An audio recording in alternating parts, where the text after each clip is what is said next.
Okay. Let's do it. Okay. Is it recording? All right, we're doing it. Can you hear me in the back? Does it sound? If it sounds weird, I can't do anything about it. I'm not a technology person, so as long as you can hear me, that's great. Welcome to the Liberal Agenda.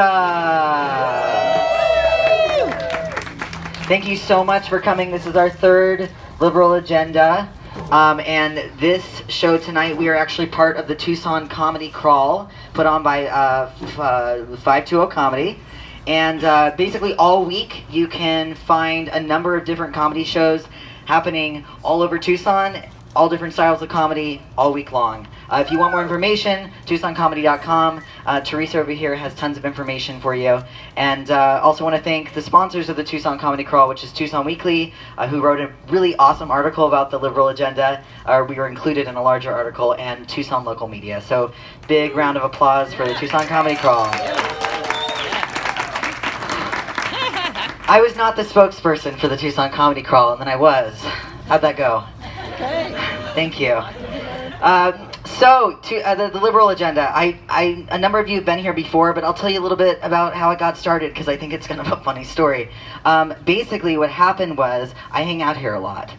And then one of my friends who works here was like, we want you to do, it's Pride Week, we'd love if you did some comedy on the patio. And I was like, you want me to do comedy on the patio for like, how long? They're like 40 minutes? And I was like, no one wants that. No one wants a single comedian doing 40 minutes of comedy on the patio. So I said, hey, can I bring some friends? And they said, sure. So that became Bowen and Friends, and I thought, wow, they're gonna look at me and all my friends and the kind of comedy that we enjoy, and then someone might look at us and say, or hear us and say, God, that sounds just like the Liberal Agenda. So I figured I'd just beat them to it. And now that's what it's called. But really, it wasn't my intention to host a comedy show. It was my intention to go to more comedy shows that I enjoyed. I don't enjoy all comedy shows. I don't know, I'm just that weird section of America right now that doesn't really enjoy racist jokes or jokes that put down women or queer people. I just don't enjoy it. And I don't enjoy watching my friends' expressions when they're at those comedy shows either. So I just decided I would just keep doing this, and we would do it every 3 months, because I'm busy, and you're busy, and Tucson, you do not show up on a monthly basis to shows. Okay, let's be honest, right? So now it's like every 3 months you're like, oh, I have to go, rather than be like, I'll just go. It's next month. So I just said, as long as people keep showing up, and it's what we want, and we work hard at it, and we do our best, because we're not always perfect. Sometimes we are problematic. Then let's just keep doing it. So at the end of the show, I will ask you, should we do it again? And if you say yes, then we'll do it again. But you have to show us. Great. So we have 3 awesome comedians, including myself, who 2 who have traveled down from Phoenix tonight, who are to be sharing their comedic stylings. We have Stina Solito. Yes, amazing. Trajan Dunkley in the back, also from Phoenix. And Megan Gosson, who is somewhere in the middle there. There she is, right there. Great. I'm going to open for you today, and I'd like to start with a Susan Bowen original. That's my mom. She's right over there. She teaches fitness classes, and they say that she's very funny at La Mariposa Gym and Fitness Center Resort. And so she told me this one, and I'm gonna do my best to retell it. Okay. So there's this guy, and he walks into a bar. How's it so far? Great, okay. And he goes in, and he's actually the only person in there. The only other person is the bartender, and he sits down, and he's having his drink. It's been a long day at work, and he's sitting there. And all of a sudden, he orders his drink, and he hears a voice, and the voice is like, wow, what a sharp haircut. Who did your fade? That looks amazing. And he's looking around, and he's like, where's the voice coming from? He looks at the bartender. It's not the bartender, and he's like, oh, okay, well, that was weird, but I'll just keep enjoying my beer. So he does. A few moments pass, and he hears another voice, same voice. That is a fantastic tie. Did you thrift it? It's just amazing. What a great tie. And he's like, oh my, okay, now at this point, he's like, where's the voice coming from? He doesn't know. So he looks over at the bartender and he's like, hey, I don't mean to sound weird, but I keep hearing this voice. Keeps giving me compliments. Is it you? And the bartender's like, no, it's not me, but don't worry, it's the peanuts. They're complimentary.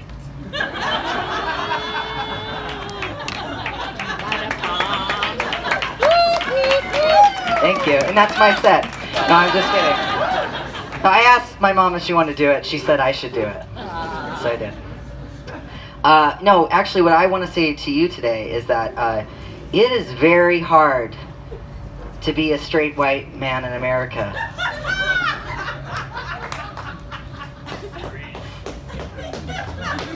Preach. But also that's false.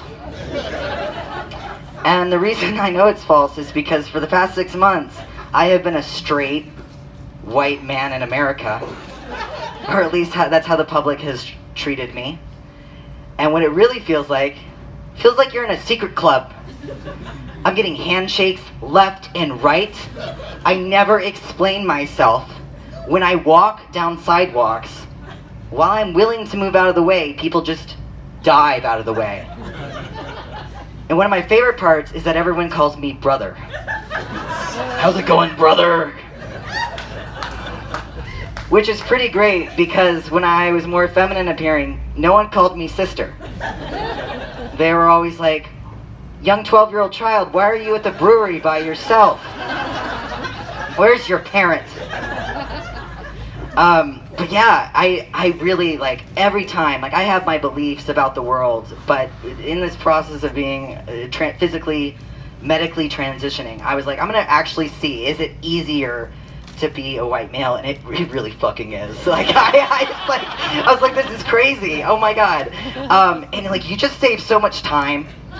You really do. You know, like, there's a reason they're, like, winning at capitalism. You just save time. They're so efficient. There's just so much shit they don't have to do. You know, like, I no longer, for example, have to worry about my bikini line. Which was, like, I really had to worry about that for a long time. I felt like I did. For numerous reasons. Biological and social. And, you know, part of the reason I don't have to worry about my bikini line is there's, like, a social reason. And the other reason is that I just don't have one anymore. My leg hair has grown up. My bikini hair has grown down. They are more together than the legislative body of the United States right now. They are one. Yeah. But another thing, one thing that I've noticed in this process too about, like, as far as, like, keeping time is, like, and having more time, is that when I still had breasts, it's been about 2 years since I had top surgery, I would go out into the world and I would walk by shop windows and I would always, like, catch a glimpse of myself and see my body as it was and just have just enough time to think one shitty comment to myself in my head.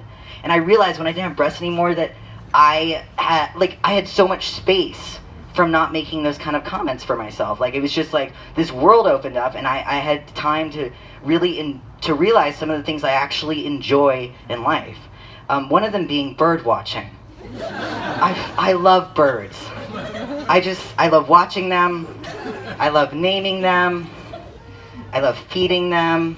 I just think they're wonderful. I went to a hummingbird sanctuary for my 30th birthday. You know, they're just, you know, you look at a bird and they're just so happy and joyful, just full of life, you know? And then I was driving along one day and I saw this bumper sticker on the back of the car and it said, "Birds aren't real." So I investigated. And it turns out that there's a conspiracy theory that in the 1970s all the birds went extinct. And now what you see flying majestically through the sky are actually government surveillance drones. So I discovered that after I went to the hummingbird sanctuary. So now when I'm, like, sitting on a patio and I see a little sparrow hopping around, just looking just cute and so joyful, I'm just like, oh, you're so happy and just, oh, and full of secret government information, stolen public knowledge. And then I'm like, Alexa, Alexa, play the new Taylor Swift album. You know how it goes. But yeah, like, before I had top surgery, I used to wear a chest binder. Some of you know what that is, some of you don't. It's like a very tight, sometimes they're a half shirt, sometimes they're a full shirt, and they just basically like flatten you out. And they're really, really hard to get on, and they're even harder to get off by yourself. I can count on like one hand in like 10 years how many times I was able to get that chest binder off by myself. And I remember that before I got top surgery, like, of course, there was a lot of excitement. It's a real privilege to have the financial ability to afford top surgery. It's not something that everyone has access to, and I was really fortunate to have a community that helped me with that. And I remember being scared that if I had that surgery and I began the process of medical transition, that I would start to inhabit a body that was unrecognizable by other people.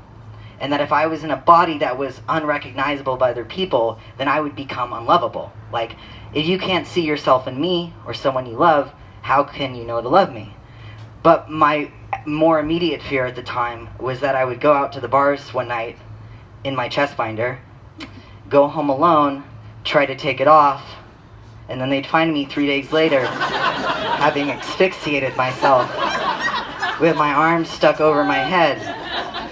You know, I'd probably just like try to take it off and then be like, oh crap, and then try to take it back down and then just kind of get stuck like this. I'd be like a wounded seabird caught in a fishing net, just like this.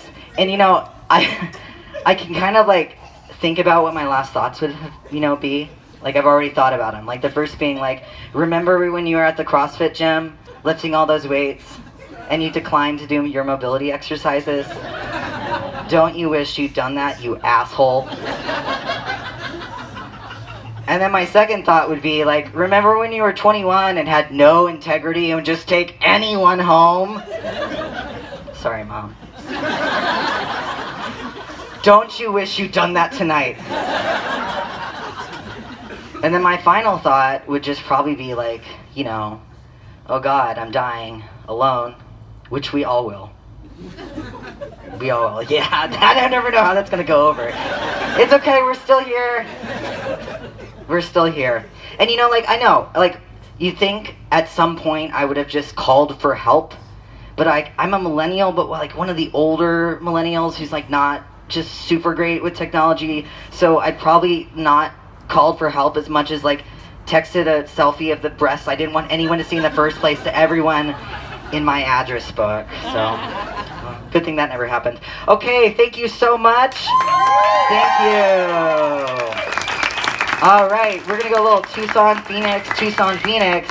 So first, Phoenix comedian Stina Solito has an amazing show that she does up in Phoenix called Cafecito Comedy. It's for Latina and Latinx comedians. It's about breaking stereotypes. A lot of us get put into little molds in comedy, like, oh, you're gonna be the gay one, or you're gonna be the Latino one, right? Stina's show does not do that. She's also the co-host of, sorry again, Mom, Cunts Being Cunts, talking about cunts. It is at Hotel McCoy tomorrow night and is also part of this crawl. Give a big round of applause for Stina Solito.